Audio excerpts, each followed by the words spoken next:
some examples of some of the applications that you find interesting? What I find interesting, I've been doing Sure. a lot of battery work lately. That's been kind of interesting. Batteries don't tend to work well if they're dented, scratched. So a lot of surface inspection that's actually fairly difficult to do.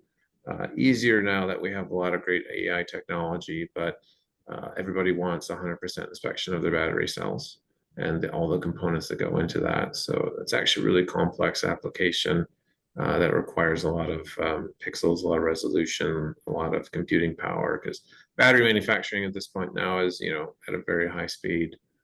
So that's been kind of a really interesting applications lately. Um, been doing a lot more surface inspection. Again, Detroit Automotive, we've got scratches in your wheel rims because there's so many variations on that now. There's, scratches in Class A surfaces, metal, paint shops. There's so much stuff to do. My favorite, though, I guess, is OCR, honestly. I've been reading text for years and years, and just some of the new AI OCR tools are just phenomenal. They take months of work down to hours, honestly, in the end. And that I make the joke all the time that AI is taking my job because it's taking my months-long project down to a couple hours, but it does allow me to do a lot more interesting applications too at the same time, which also kind of I like because carry on to the next. It's more fun that way. Yeah, you ask an engineer like Eric or I that question, and you get an engineer's kind of answer, right? As opposed to the marketing and sales answer. There are a lot of application bases that are really interesting. Eric mentioned a couple of them.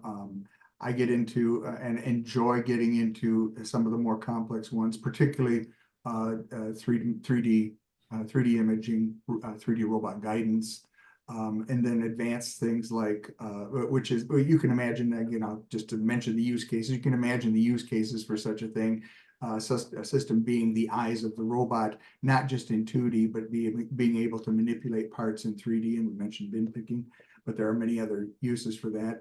But then some of the more advanced technologies, I think, are really fun to work with, and they've become more accessible, as I mentioned earlier. Things like, and Eric mentioned surface analysis, that's a big one, of course. Higher speed applications, manufacturing at extreme rates, and you see this in applications like food and beverage processing, pharmaceutical processing. Even automotive, you see the need for much higher speeds, and we're getting cameras and systems that can operate at speeds like never before, really. I also like the more unique and esoteric technologies where they fit in, like non-visible imaging, shortwave infrared, longwave infrared, thermal, and even spectral imaging, hyperspectral, multispectral imaging.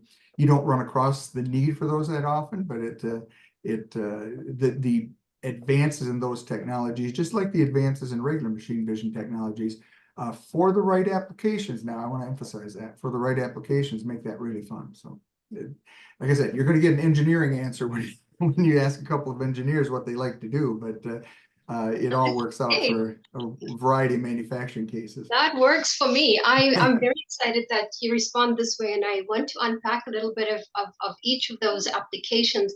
I'd love you to talk a little bit more in more detail, perhaps in food and beverage. What are some of the typical applications, and what excites you about what you're seeing? I guess transitioning there.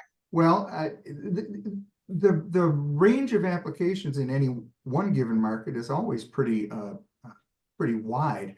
The food and beverage market can be as simple as a cap inspection.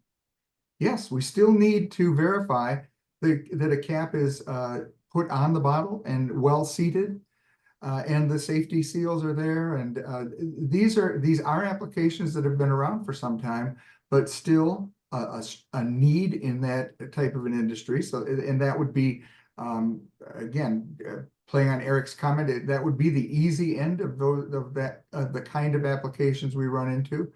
But then, I'm going to really play on this idea here.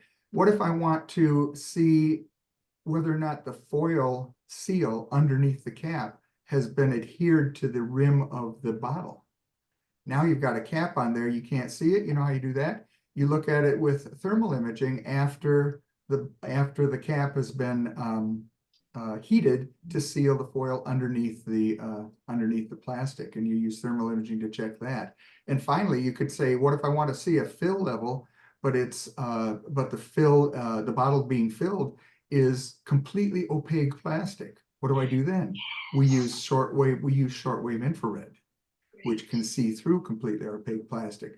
And then, of course, the actual, Eric mentions AI, of course, in the food industry. That's huge because food is a natural product. It has all the natural variations that make it difficult. It's one of those types of applications that is difficult for rules-based or analytical-based machine vision. And the AI, the learning part of AI, tends to do better in those types of, or well, tends to do really better in those types of situations. So things like looking at food quality, grading food, even sorting and classifying. Those are strong possibilities in the food industry and raw product, and well served by AI. And when I say AI, I want to clarify deep learning in the learning environment. You see a lot of contamination inspection on the food side of things too, right? Obviously, you want to make sure that your bag of fries only contains fries. I did a ice cream application years ago, right? Making sure allergy concerns, right? Was everything labeled correctly? Everything, right? That's very, very common to verify all of that sort of information. There's a lot of easy applications too, right? Like everything has the, use by date and the born on dates, and right, are those printed? Are those legible? Was that on the packaging, right?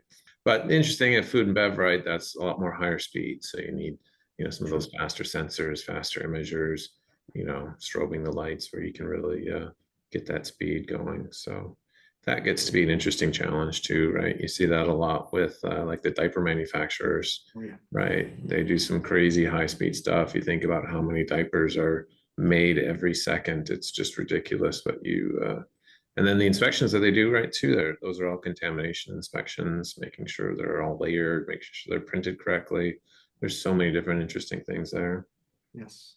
Yeah. And then you also mentioned that you've been working a lot in automotive. I have some curiosity there as well. What are some of the challenges that you are coming across and trying to solve in that area?